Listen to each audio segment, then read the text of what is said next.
dag 5 van Fonteinvrou. Dit kon so anders gewees het. Boekdele is Jesaja 48 vers 10 tot 17 en 19. Kyk, ek het jou gelouter, maar nie so silwer nie. Ek het jou beproef in die smeltkroes van elende. Om my ontwil sal ek dit doen, want ag, hoe is my naam ontheilig, en ek sal my eer aan geen ander gee nie. Luister na my, o Jakob en Israel, wat ek geroep het, dit is ek. Ek is die eerste, ook is ek die laaste. So sê die Here jou verlosser, die Heilige van Israel, ek is die Here jou God, wat jou leer wat heilsaam is, wat jou lei op die weg wat jou moet aangaan. Ag, as jy maar na my gebooie geluister het, dan sou jou vrede gewees het, soos 'n rivier, en jou geregtigheid, soos die golwe van die see. Dan sal jou nakomelinge gewees het soos die sand, en die wat uit jou liggaam voorkom, soos die korreltjies daarvan. Sy naam sou nie uitgeroei of verdelg word voor my aangesig nie. Dan die dagstuk. Die klemvers lê op Jesaja 48 vers 11 tot 12 en 18. Ek gee die eer wat my toekom nie aan niemand anders nie. Ek is die Here. Ek is die eerste en ek is die laaste. As jy maar aan my gebooie gehoorsaam was, sou daar voorspoed en redding vir jou gekom het, so onkeerbaar soos 'n rivier, soos die golwe van die see. Selfondersoek is pynlik. Dit skok my om te ontdek hoe leeg en dors ek is.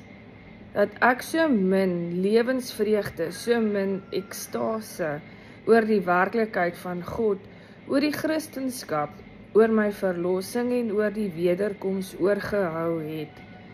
Na die lees van Jesaja 48 vers 10 tot 12 en 17 tot 19, bly een gedagte in my vassteek. Dit kon alles so anders gewees het.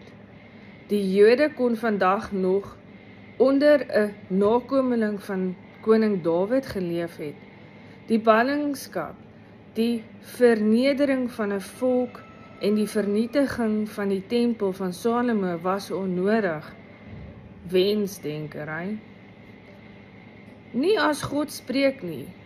As jy maar aan my gebooie gehoorsaam was, sou daar voorspoed en redding vir jou gekom het, so onkeerbaar, soos 'n rivier, soos die golwe van die see. Vers 18. Ons sê, ek weet nie wat met my lewe aangang nie. Alles is net 'n gemors, deurmekaar spil, chaos, een groot raaisel. Die waarheid is, in die meeste gevalle kon dit so anders gewees het. Ons lewe kon onder beheer gewees het. Ons kon vrede geken en so 'n vernedering vrygespring het. Ons kon die regte koers ingeslaan, die regte keuse gedoen, ons huwelik gered het. Alles sou anders gewees het, as God gesien het, dat ons hom ernstig opneem. Dat ons die eer wat hy toekom, aan niemand anders gee nie, as hy die eerste en die laaste in ons gedagtes, keuses en op ons prioriteitslys is. Die feit is, God giet strome van spesiale soort seën uit op die wat hom dien, soos wat 'n vader 'n seun wat vir hom werk, met goedheid beloon. Ons gaan die woestyn in wanneer ons God se gebooie minag en sy woord met ongeërgdheid beheer. Fonteine ontspring in die wat weer aan God die eer gee wat hom toekom. Ons gebed. Here, vir alles wat anders kon gewees het, vra ek vergifnis. Ons sekerheid. Waar God weer die eerste en die laaste word, blom daar weldra afodille in die woestyn. Jy het 'n lekker dag hê.